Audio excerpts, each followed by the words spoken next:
Hi guys, we have company. This it's not even morning. It looks like morning, but this afternoon. Okay, so we're gonna say your name, whatever name you want to say. We have here this lovely couple that came by to visit us. I'm Monique. Hi, Monique. My name is Bilal. Bilal, and they've been so kind to stop by our humble abode and visit us. Yeah. How did we meet them, Uma? Do you know? Yes, they were following us on YouTube. And Yeah. we got here with them contact with the tribe. We're gonna take them around. And from then they came to visit the park, the find the park. And the tribe contacted Mr. Petit, who is a friend of mine, who contacted me. Mr. Driver Told me Petit. they here at the park. I'm like, if they Salaam wanna alaikum, swing by, samahari. if they want to swing by, we here. Yeah, because we're always here. So we put them in contact with the driver, not knowing, who anybody was or anything like that. I just share his information, and then Petit tells me, oh, your friend contacted me. I said, friend? I don't have a friend coming, I don't think. But he's like, yeah. I said, okay. I was like, oh, they speak French? He's like, no, but I figured it out. So they figured it out. I was expecting somebody to call me and be like, can you tell him something? But you guys worked it out. So you guys travel a lot. We do. And you've been together how long? Because it's so encouraging. We've been together for 36 years. We've been married for 31 years. Yep. We've been to Wow. over 45 different countries around the world. Yep. Oh my And this is goodness. this is our 6th trip to the continent of Africa. Okay. And our 2nd trip to Senegal in 8 months. Okay. So you came back to Senegal, so that means they like it. Something was pulling us. Really? Yeah, I'm not even sure what it is. I think it's when you are looking for a place, especially when you're as close to retirement as we are. We're within about 3 years, and we're always looking at where we're going to start first. Where we're going to live, maybe 3 months here, 4 months there, and we want nice weather. Yeah. Because we live on the East Coast, and Oh. we're just over winter. Need the vitamin D. Yeah, The vitamin. over winter all the way. And I used to love winter, growing up in the DC area. Right. And now it's just like It's work now. it really is. hard. So that's why last month I was like, maybe we've been talking about going back to Senegal. Let's just go. Okay. Out of nowhere, she just decided. Really? Let's go. I'm Just tired of go. cold air. I'm over it. Let's go. I love how you guys. How did you guys start traveling? Was it both of you guys that like traveling, or? Yeah, I think pretty much. I mean, even in college when we were in undergrad, he always had like a really good job, even though he was a student because he moved out of his parents' home early. Okay. And I was a only child basically, so I stayed home with my mama. So in the summertime, I would work like at the museums, waiting tables and things like that, and we would save all of our money. We're like, we're going to Jamaica this summer, that kind of stuff. So we started traveling like That's 18, cool. 19 together, going to Jamaica, Bahamas, that type of thing. Okay, I think I got him to travel like leisurely. He's more of a like traditional. If I'm going there, I'm going to live, or I'm going to work, or I have some business. Otherwise, And I'm like, no, let's just go. He's like, but the money. I'm like, but you're gonna enjoy it. Yeah. Look at it. Is that true or false? And you had fun. And everywhere we went, he would meet a Senegalese person. Believe it or not. I believe it. We were in Puerto Rico one time, and there was a guy selling jewelry, and you were like, he's Senegalese. And I'm like, how do you find? I can't find my people everywhere like that, but we would go You'd be surprised. everywhere. When you travel a lot, you do run into people everywhere. One year we went on this trip where we were going to, France, the Netherlands, and Belgium. We get on, they have these big buses that take you from city to city. And we were like, it was like when we started traveling maybe about 15 years ago early. We started with group trips before we kind of branched out on our own. Okay. And we get on the bus. Now, I grew up in a city called District Heights, Maryland, which is like right outside of Washington, D.C. Okay. It's a small little neighborhood. We get on the bus, and there are two guys in the back of the bus. We start talking to them. They live in the neighborhood right next to where I grew up. I'm Wow. like, okay, wait a second. I've never seen them before, never met them before, and literally we live in the same neighborhood. Oh my And I meet them in goodness. France. How crazy! I love how traveling gives you these adventures that you don't expect. And it just, it can take your trip on a whole nother journey. I think that I've always gained either a friend, a husband, or something by traveling somewhere. And it's so enriching. It's so enriching. I really like to see people traveling, and I always wonder what brings them, especially to Senegal, because what brought me here was pretty much like wanting to come to Africa, and then I was learning French at the same time. But I had never heard of Senegal before until a friend of mine mentioned that she came, and I was like, Senegal, Senegal. So I had to look it up and figure out what it was. It wasn't like in the West Coast we don't have, even though there are people of African descent, it's not communities like how you will find on the East Coast where you can, go to a restaurant or something like that. So the exposure is different. A lot of people, when they saw him, they just assumed he was Jamaican. Yeah, people don't really have that much exposure. I think everybody just kind of assumes, because LA is very, how do you say, like, we're very distant from each other. We're not living on top, and then you're driving in your car, so you don't hear people talk, you don't hear their accent, you just see. We're in the Northeast because we have Metro. Yes. You do hear that now. We're in DC. There's a pretty large influx of African community in DC. And we both went to the University of the District of Columbia, which is right smack dab in the middle of DC. And so, giving our age away, when we were in college, it was the late 80s. In the late 80s, a lot of West African countries were getting You guys do not look like you were in college in the late 80s. Oh, wow. Black don't crack. Okay. Let's knock on some Find some wood somewhere.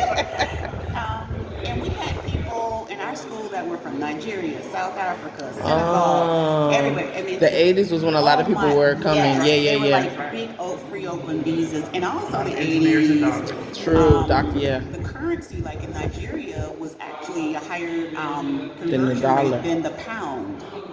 Yes. So you had a lot of Nigerians who had a lot of money who came over. So that was pretty much the norm, I would say, in the Washington, D.C. area. And then we go to New York a lot. And there's a huge Senegalese community. Of course. In New York, Senegalese, Ghanaian, everybody. You'll see them everywhere. And actually a large Ghanaian community in the D.C. area as well. But I think when I looked at West Africa where we wanted to travel, one, I wanted to kind of push myself. I didn't want to go somewhere that spoke English. Wow. Okay. We already speak English. Okay. So it's about kind of learning and going to Paris a lot. We go usually twice a year. That's good. Okay. We try to continue to try to, use the language a little Right. bit. Sometimes it comes back very quickly. Sometimes it doesn't. You know how that goes. Yes. It takes a little more of hearing it for me to like get the rhythm back. Yeah. So we were like, I said, you know what? When I looked at Senegal, and also, the political issues, and I saw Ghana, but something about Ghana for me, it was Anglophone. So that was one of the things. Like, okay, well, I don't necessarily know. Right. You want to push yourself a little more. And it just seemed to me when I looked at things like people outside walking the fitness, the infrastructure looked like there was a little bit more infrastructure in terms of the roads, and the highways, and those sidewalks. That all that in terms of not necessarily bringing the West here, but just with your lifestyle. Yeah, what we're used to, and I always tell people there's nothing wrong with that. I think sometimes people can feel like Africa has to be like this, like to get the authentic, what it was 500 years ago. And Africa has evolved just as we has evolved, and there's nothing wrong with that. And I think that the world is getting smaller, so they're influenced by us. Everybody's kind of evolving in a natural way, but I like the fact that you can still get the raw, rugged, the cows just walk by, even though, there's a casino right down the street, so it's, I like how things kind of, yes, and a lot of things still flow in their natural way, and it's still easy to find. I think like in the big city like Ghana, like Accra, I haven't been to Accra, but from what I've seen, it just seems very much developed to the point that it may affect like the nature and the ecosystem and everything. Yeah, and of that city, yeah. And people say, well, get out of Ghana. But just in general, I have to be honest. The other part of Senegal was I didn't have to get a visa.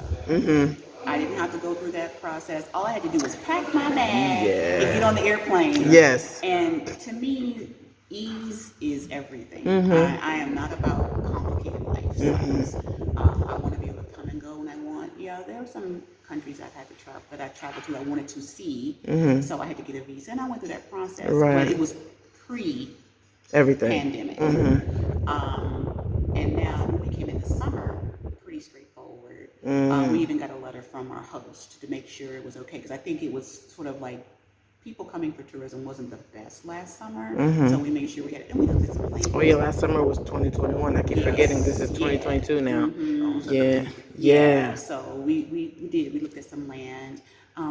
It was a little further out than when we were thinking, and we weren't really committed to, do we want to try to build something? I don't want to build anything in the U.S. I know what it's like with contractors at home in the U.S. just to get your bathroom done. Right. I worked hard to get here. I want all my coins. About 40. About 40. All my coins. And it was so interesting because I felt so good about myself because I was really young when I got my last promotion, and I'm like, okay, everybody else is in their 50s and some, like one person in their 70s, and I said, okay, I'm 35, I got promoted, we had just had the baby, she was probably a year and a half, but I wasn't happy, and I told him for 3 years, he said, give it another year. Yeah, to get the promotion and stuff. But the point that I was at in my job, actually, I got less vacation. It was like before we had a union and all that stuff. But once you get to an administrative level, so I was like, wait. But they don't tell you when you apply. You just think that it's better, so it's going to be better. But right. So the way this was set up, it was like, okay, your job is so important that if you take more than 2 weeks at a time, we're gonna need you here. So you kind of, And so it just felt like, okay, for me, it wasn't working, and I'm like, I was actually at a point where I wanted to go back to my old position. It was the same company, the same department, but just demotion, because I said I'm not seeing my kid, and then the pandemic happened. And it was even more stress because we couldn't travel. I couldn't do the things that helped me. Yes. And so I said, this is not going to work. And we kept coming here. I think my sister-in-law was pregnant at the time, or both of them were. And you were telling me how they get a year off and they get paid. And I was like, when I had my daughter, I had to save up enough money to get 5 months with her, And I'm like, okay, this is not the setup that I want. And I think the exposure from traveling just opened my eyes so that it doesn't have to be this way. I think a lot of my friends I think the younger generation, like people in their early 30s and late 20s, are starting to see it now. And they're like, nah, and even living at home, I remember having some employees who were still living at home, and I'm looking at them like, well, I guess if their mom still cooks and and they're saving money, then it's worth it. And then compared to here, and even in Latin American cultures, people do, and it works for them. I stayed home pretty long until I got married. Yeah. Even people that stay home when they're married, you have a live-in babysitter or somebody to help you, so it's not just you. People go through postpartum less probably because you have people around, everybody's pitching in, and so I said, that's what I want. Yeah. I'm all about having a higher quality of life. Yes. When I retire, I feel like we have a very good quality of life. I mean, we both have done well in our careers, and we both have time to take off and do. And I'm always focused on making sure.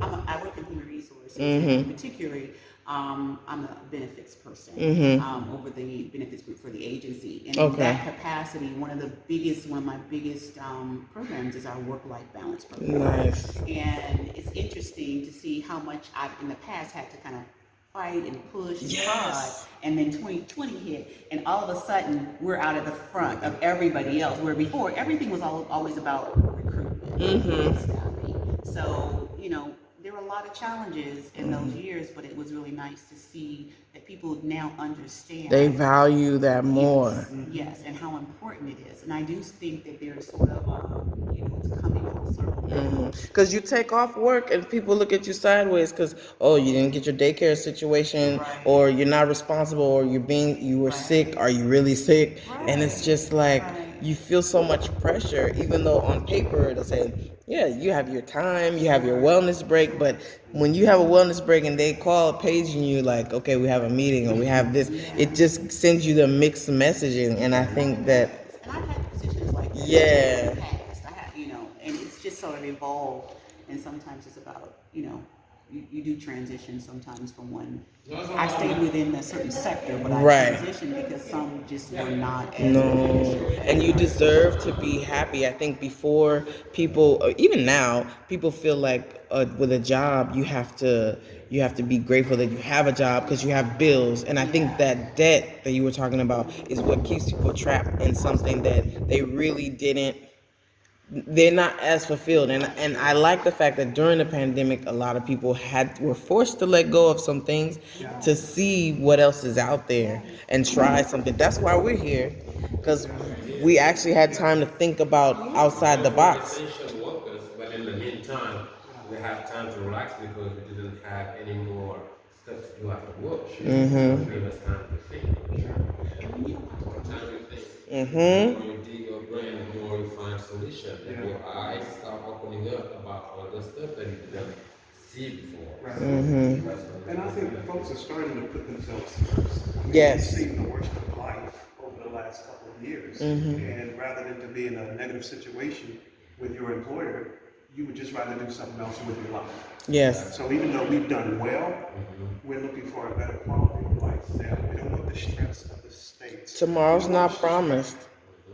Listen, it's not promised. You gotta reach out today. You gotta grab today. You gotta love the people around you today. Because you don't have tomorrow. It's not there. And so that's where we are. And that's what brings us back to Senegal at this point. We just feel an energy. An energy to the source. There's a pull. We've been all over the world, but there's a pull back here. And that is for some reason that we're getting that and we're listening to that message too. So thank you all for having us in here. You're welcome. Thank you for coming by.